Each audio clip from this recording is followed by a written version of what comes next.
Would y'all rather have a man that goes to work 50 plus hours a week and only thing he can do is financially provide? Or would you rather have a man that can only work part-time but helps around the house, takes out the trash, does the yard maintenance, helps with the kids, takes the kid to practice, helps cook, clean, all of that and above? Hey man, before we get started, vibe check.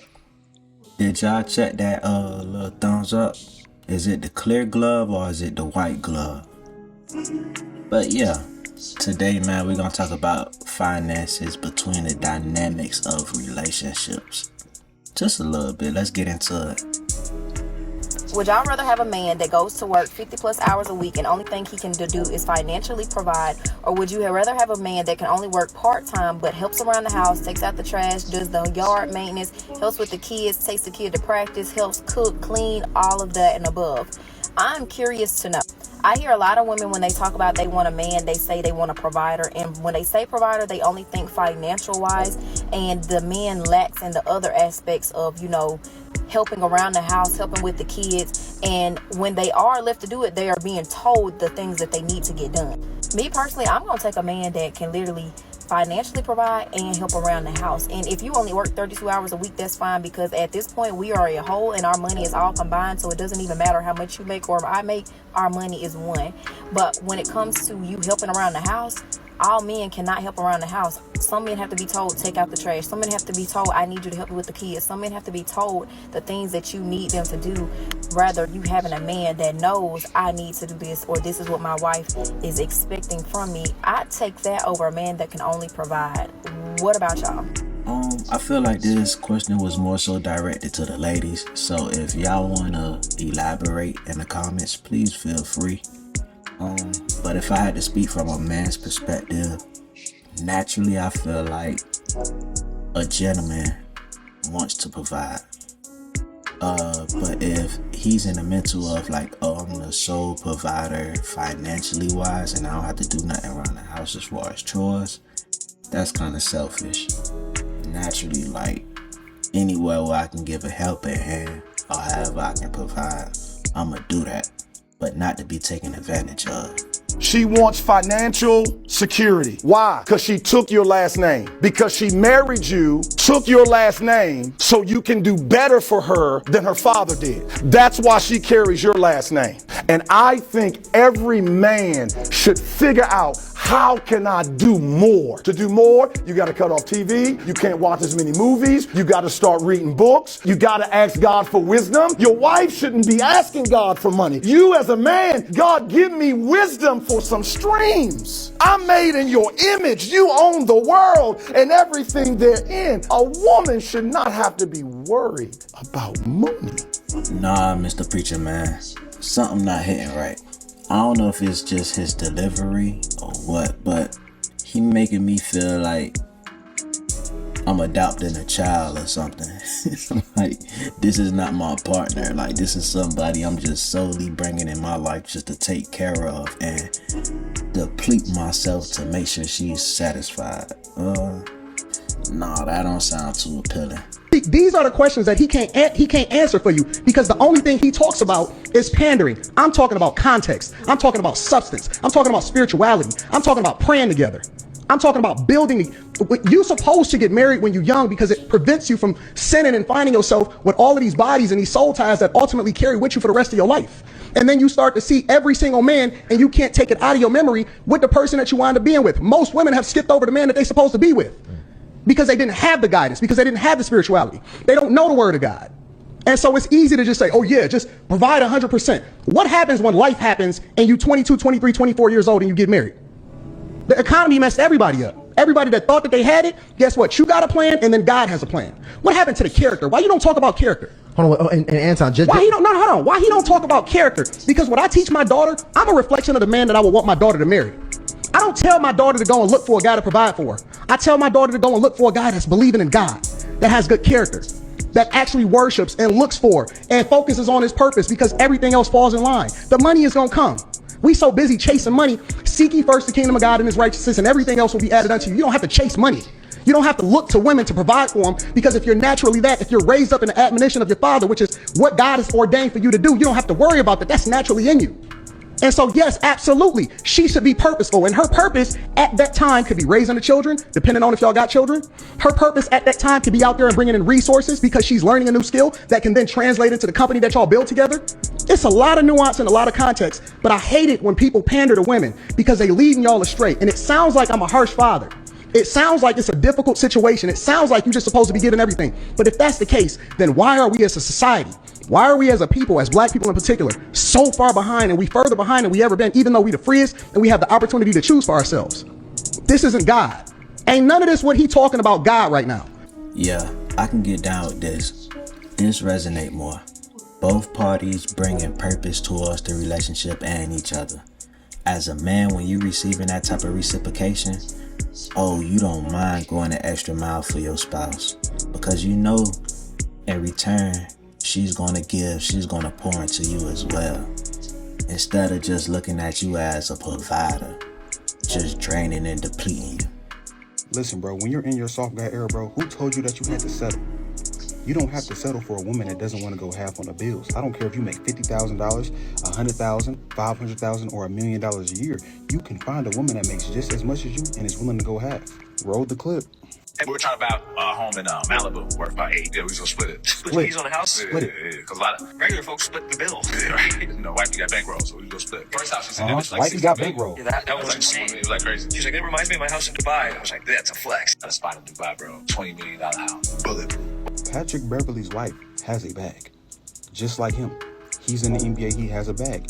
He didn't settle for a broke woman. You have to look at it like this, bro. If a woman isn't willing to go half on you on bills and assets, then she's just not your woman and she doesn't like you and she's willing to use you. She's willing to watch you work like a slave while she sits at home all day. That doesn't sound like a woman that likes me. Stop letting these women tell you that, oh, you're gonna have to settle with me. I wanna be a stay-at-home wife. It's 2024, bitch, get a job. Me personally, I love a woman that gets that money, gets that bag, bring that bag home. For sure, I'm not a hater. I love it. I'm in my soft guy era, why wouldn't I? Get that bag, baby, just like me. Being a provider is a scam and you know it. Oh, Mark, what if we got kids? Pat Bev and his wife got kids. What's your excuse? Outside of him talking about that soft guy era stuff, cause ain't nothing about me soft. Overall his message is on point. Like, it's satisfying to know that your spouse or your partner is willing to go in the trenches with you, or you know, like how Patrick Beverly wife have $8 million on a house. You get what I'm saying? Like, damn, that feels so satisfying and reassuring to know that your partner is willing to put down the same way you're willing to put down. Big pearl, bitch! What? I got big pearl and I went broke doing it. I did, and I got a loan. I did. When I first got it, I couldn't pay my insurance. Oh shit! Hold on. Wait, help me now. My first time getting my car went broke, so I had to go get a loan to pay my insurance. Cause who the fuck said insurance should be $600 a month? Fuck! But I went and I got a loan, I paid for it, and I paid that loan back, bitch. Paid that loan back. But I got my car in my name. And when y'all wonder, why does Nadia make this much money and she's driving a Nissan? Big Pearl is my comfort. Ain't that right? This is my bitch. Like, I'm telling y'all to tell y'all, Big Pearl is my bitch, one thing about it. And she ain't never discredited me or nothing. She would never run to the internet about me. As many times I just got in a wreck and I just waited 3 weeks to get her back and I got her back and I just got in a wreck again last week. My bumper off again. I'm finna get that bitch fixed. But she would never tell you. You had to come for me because she loved me.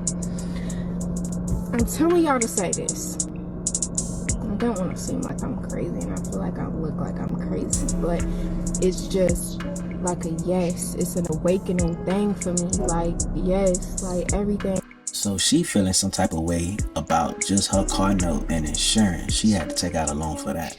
So imagine this, as a man taking on the responsibility of mortgage or either rent, the bills, plus his own car note and insurance, and forbid if his kids involved, and also taking on his spouse or his wife burdens as well. And as a lady, you supposed to be like, oh, you a man? That's what you supposed to be doing? I don't work to pay bills. A lot of people work to pay bills. I do not work to pay bills. I work to live my life. The bills will be there. Right. All right, my shit together though. My ducks is in a row. You hear that? But I don't live to pay bills. Period. I live to have a nice life. You hear that, fellas? She said broke. It's not always about that. Like, you can make. Did you hear what she just said though? But you didn't hear it, fellas. Look, I'm on a panel with 4 women, so I'm trying to hold my own here. I'm really trying. Look, you see, I got the sword. I'm battling right now. Listen to what she just said. Now, imagine if I tried to date her right now. I work to pay bills. I don't work to just enjoy life. No, not yet. Because you don't work hard enough. And that's what I mean by and that's why y'all make us feel broke. About that. They're gonna go harder. Life that's is what I too do. Short. Life is too short. That's what I do. Complaining about it. You're complaining about it. I'm doing a podcast about it. I'm literally working about it right now. Yeah, my man said something not adding up. I gotta work to pay bills and you just work to live a happy life? Nah, that's not happening. At that point, I would have much more respect. Just go find you a sugar daddy. Somebody that's older and they could just, toss their money and not really care about a relationship dynamic if you just want to live in luxury. Hi, babe. I just made it here to my lash appointment. Are you going to be able to sell me? Oh, you didn't tell me about that. What's the amount gonna be? Like 150? Yes. Yes, my love. Babe, I'm finished. You are? Yes. How did it come out? Beautiful. Exciting, babe. I love my lashes. They're so pretty. Babe, why do you always sell me $350? Because I can. But I asked you only for $150. Well, I feel like if you're asking me, you may not have money. I don't want you to have, not have zero, like be at zero. If you need anything, just whatever, like if you're stranded or you need something, I don't want you to be at zero, So that's why I do that. You don't tell me kind of like where you're at with stuff, so I don't really know.